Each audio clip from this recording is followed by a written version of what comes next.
accepting that star power has never mattered less to audiences than it does right now, it's still tough to deny the base appeal of a stacked roster. It's sadly far too common for filmmakers to squander the talents of performers who are clearly deserving of so much more. So with that in mind, I'm Ellie for Whatculture, here with movies that wasted incredible casts. Argylle. Matthew Vaughn's Argylle certainly didn't leave audiences wanting for a star-studded cast. For all of its deficiencies elsewhere, the bases were positively stacked.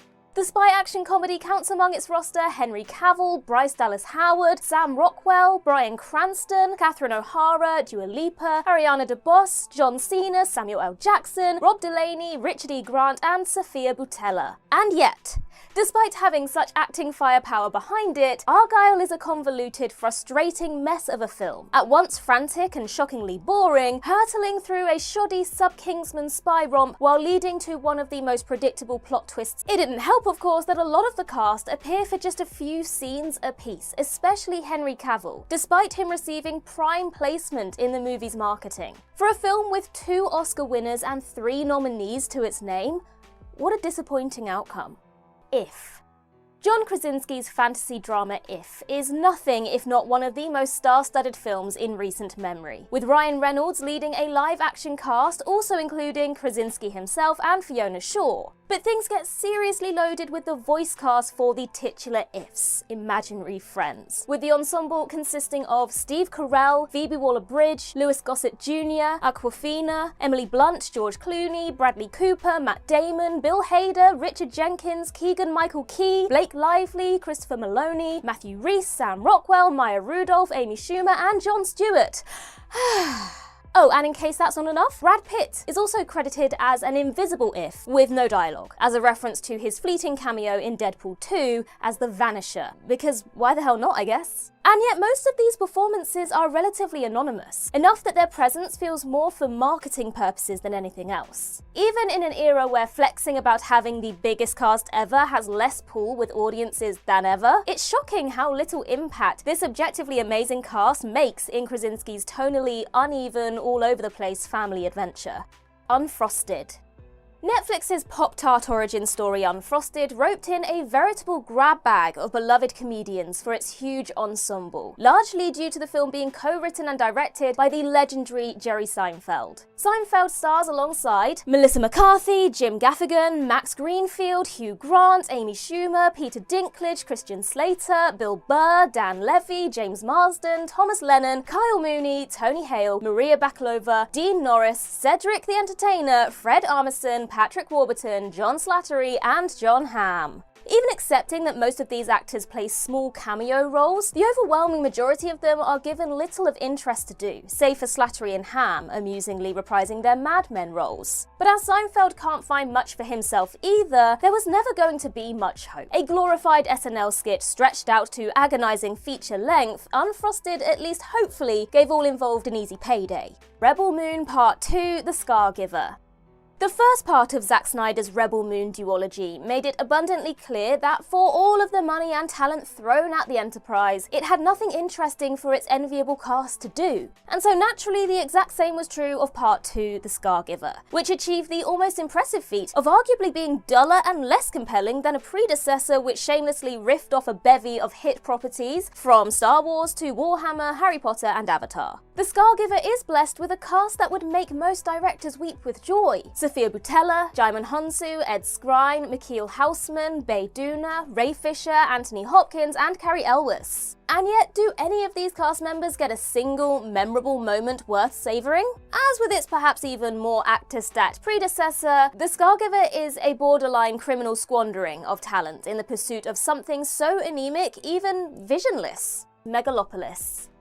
Francis Ford Coppola's half-century-in-the-making epic sci-fi Megalopolis was finally released, and though some critics have flown the flag for the director's madcap, late-period roll of the dice, the consensus is that it's a confused mess. And one of the chief complaints is that Coppola, being one of Hollywood's all-time great filmmakers, managed to secure the services of an unbelievably talented cast, only to then do little worthwhile with them. Megalopolis is led by Adam Driver, who is joined by Giancarlo Esposito, Natalie Emmanuel, Aubrey Plaza, Shia LaBeouf, Jon Voight, Lawrence Fishburne, Catherine Hunter, Jason Schwartzman, who is Coppola's nephew, Talia Shire, who's Coppola's sister, James Remar, Balthazar Getty, Chloe Fineman, and Dustin Hoffman. But once the end credits roll, it's evident that most of the cast likely signed on to work with a Titanic filmmaker on what could very well be his last project, rather than the strength of the material. It's really only Plaza who manages to fully understand the campy assignment, while most of the cast, perhaps through lack of clear direction from Coppola, seems as baffled as much as the audience. Reagan. The Ronald Reagan biopic may have been lambasted by most critics as right-wing revisionist history slop, but the credentials of its wider ensemble cast are tough to deny. Featuring Dennis Quaid, Jon Voight, Robert Davi, Penelope Ann Miller, C. Thomas Howell, Xander Berkeley, Mina Savari, Kevin Dillon, and Justin Chatwin, that's quite the accomplishment cast for a biopic which was widely panned for being an uncritical hagiography of one of the most polarizing figures in contemporary politics. Quaid has received some scattered praise for his performance as Reagan, though the easy consensus is that he, like his co-stars, had precious little to work with here.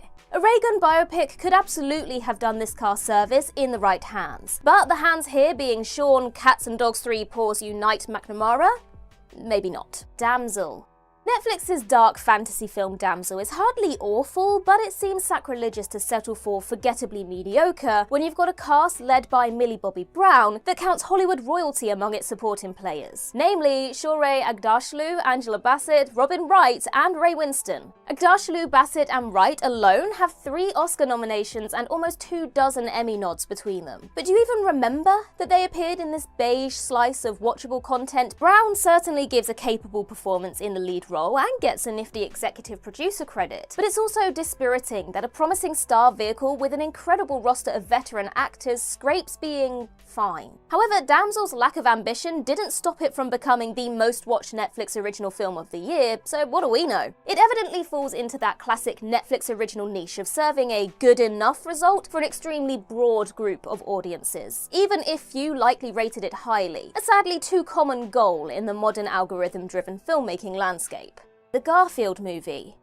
Even accepting that animated films often present an opportunity for uninterested A-listers to earn easy money for a weekend's worth of voiceover recording sessions, it's maddening just how much heavyweight talent was wasted in this aggressively forgettable The Garfield movie. Controversies over Chris Pratt's casting, or as it may be, miscasting, in the role of the iconic lasagna-loving feline aside, the rest of the cast was freaking ridiculous, including Samuel L. Jackson, Hannah Waddingham, who I love by the way, Ving Rhames, Nicholas Hoult, Cecily Strong, Brett Goldstein, Bowen Yang, and Snoop Dogg. But even with the likes of Jackson and Waddingham in particular having extremely expressive voices, it's easy to tune out and forget about who's voicing who here, considering how utterly anodyne and character bereft the entire thing is from a script level upwards. With a stronger creative vision, the Garfield movie could have easily overcome Pratt's divisive casting, just as the Super Mario Bros. Movie did, but alas, it was nothing but an ATM machine for its wildly overqualified cast. Lift. Despite rocking a script which could quite conceivably have been penned by ChatGPT, touts quite the eclectic cast indeed. The Kevin Hart-led romp sees the funny man play bafflingly against type, as a straight man teaming with Gugu Mbatha Raw, Vincent D'Onofrio, Billy Magnussen, Jacob Battone, Jean Reno, and Sam Worthington. Sure, there might not be an Oscar winner among the bunch, but that's still a mighty cast who, with the right script, could have set off cinematic dynamite on screen. And yet, in perhaps the most obvious cinematic payday for all involved, in the live-action stakes at least, Lift is an airless Ocean's 11 knockoff that fails to synergize chemistry between its cast while lacking the kinetic verve of Steven Soderbergh's filmmaking of the Ocean's films. One can surmise that the utterly undemanding script made it appointment watch while you're folding your laundry viewing, perhaps. The Electric State. We know from their Avengers movies that the Russo brothers can work with massive, unwieldy ensembles, but their adaptation of acclaimed sci-fi novel The Electric State resulted in a near-criminal waste of one of the most enviable casts of recent years. Up front, we've got Millie Bobby Brown, Chris Pratt, and Kihei Kwan, chewing through mouldy exposition and playing terribly uninteresting riffs on characters they've played before, with the latter two wearing terrible wigs to make matters even worse. Meanwhile, the stupendously overqualified wider roster includes, and you'll want to hold your breath for this one, Woody Harrelson, Anthony Mackie, Jason Alexander, Brian Cox, Jenny Slate, Giancarlo Esposito, Holly Hunter, Alan Tudyk, Hank Azaria, Coleman Domingo, and Stanley Tucci. Between them, the cast have 11 Oscar nominations and 2 wins, without getting into any of their other plaudits. As such, this would be a dream ensemble for just about any filmmaker. And yet, is there a single performance in the movie that leaves any sort of lasting impression? Even accepting that many of these names are providing voiceover roles for robot characters, the parts are generally so lacking in personality that you might not even realise there's a famous face voicing them at all. The Amateur. The Amateur is far from a bad movie. It's a perfectly serviceable and watchable, if totally forgettable, thriller romp that'll remain in the dad movie rotation for a good while, no matter that it does next to nothing for its ludicrously distinguished ensemble. In addition to starring Oscar-winning Rami Malek, the cast is also filled out by Oscar nominee Lawrence Fishburne, 3 Emmy winners in Rachel Brosnahan, John Bernthal, and Julianne Nicholson, and also the ludicrously talented Holt McCallany, Michael Stolberg, and Katrina Balfe. The problem is, nobody's asked to do a whole lot here. Some found Malek miscast as a twitchy vigilante, and even if not, he's not invited to do much more than go through the motions. Most of the other name actors stick around for just a few scenes before going on their merry way. Most criminally, John Bernthal, who rocks up early on, disappears for most of the movie, and returns for a single scene before vanishing once again. With so much acting firepower at its disposal, it's shocking how little the Amateur does with them. Another simple favour. Considering that Paul Feig's A Simple Favour was mostly acclaimed for the performances of its cast, especially Anna Kendrick and Blake Lively, it stood to reason that the same would be true of sequel Another Simple Favour. But wasn't this as blatant a cash-in sequel as they come, or what? Even though Kendrick and Lively certainly tried their damnedest to salvage this mess, the low-effort script gave them almost nothing worthwhile, ensuring they were left rehashing the same shtick they did the first time, but less fun, less witty, and less basically compelling. Other returning cast members such as Henry Golding and Andrew Rannells were also hung out to dry, while newcomers like the brilliant Elizabeth Perkins and Alison Janney were stuck collecting paychecks in strangely unremarkable supporting parts. Considering how successful the first film was and how much of that success was due to the chemistry of the cast while working with a gleefully campy script, it was hugely disappointing that this direct-to-streaming follow-up dropped the ball so clumsily. Captain America: Brave New World. Now, it's easy to lose count of the sheer number of times that Marvel Cinematic Universe movies have filled themselves out with brilliant actors, only to give them diddly squat. And Captain America: Brave New World is just the latest instance. Leading the charge, we've got poor Anthony Mackie, forced to try and sell himself as the new Captain America in a patently uninteresting espionage narrative, while the brilliant likes of Giancarlo Esposito and Tim Blake Nelson are given forgettable villain roles they could probably act out in their sleep. However, the biggest calamity here is not only hiring Harrison Ford to replace William Hurt as Thaddeus Ross, but finding him surprisingly engaged and ready to work, and yet doing absolutely nothing interesting with his character. Now, this isn't to forget the fact that Liv Tyler also shows up briefly in a part so unsubstantial that you might have already forgotten that she was even in it at all. And the wider supporting cast, including Danny Ramirez, Shira Haas, and Carl Lumley, are clearly game, but saddled with only the most basic dialogue and generic actions. Love hurts. Ke Huy Quan's Best Supporting Oscar win in 2023 for Everything Everywhere All at Once was a heartwarming moment for anyone who grew up watching him in Indiana Jones and the Temple of Doom and The Goonies. And there was naturally hope that it would lead to bigger and better things for the actor. Now, on paper, Love Hurts, an action comedy in which Quan plays a hitman turned realtor, seemed like a perfect fit. But from the rather charmless script to the flat action sequences, this ultimately feels like a lead role that could have been played by someone far less talented than Quan. It didn't help that he and fellow Oscar winner Ariana DeBose were thoroughly mismatched as love interests. Beyond their 20-year age gap, their actual moment-to-moment chemistry is virtually non-existent throughout. And away from these two, there's little given to a solid ensemble that features Mustafa Shakir, Rhys Darby, Leo Tipton, Cam Gigande, and perhaps most frustratingly, Quan's Goonies co-star Sean Astin, who barely gets a chance to make a dent. Fountain of Youth.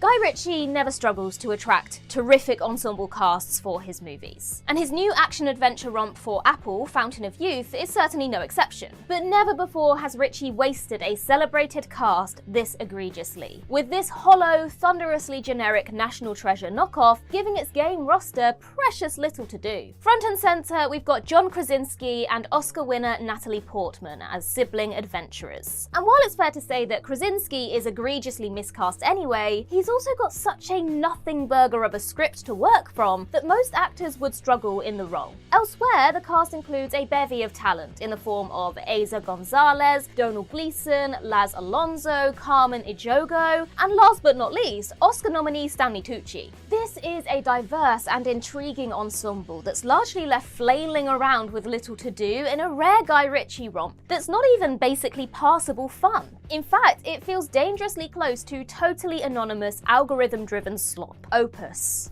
A24's horror film Opus had all the makings of an absolute banger in the vein of Get Out, with one of the genre's most impressively stacked casts in recent memory. For starters, we've got Ayo Edebiri as protagonist Ariel Ecton, a journalist who gets sucked into the world of a reclusive pop superstar / cult leader played by the legend that is John freaking Malkovich. As if these two weren't enough of a get, the rest of the cast counted among its number Juliette Lewis, Murray Bartlett, Amber Midthunder, and Tony Hale. But despite all this star wattage, Opus received wildly mixed reviews for its rather facile, underwhelming take on cults, almost playing out like a parody of what audiences are trained to expect from an A24 horror movie on the subject. It just feels a bit too obvious and simple when given the names attracted to the script. You'd certainly expect something more incisive and cleverly satirical from them. G20. Casting Viola Davis as the supremely badass president of the United States, who is forced to unleash her inner John McClane when terrorists attack the G20 conference, seems like one of cinema's all-time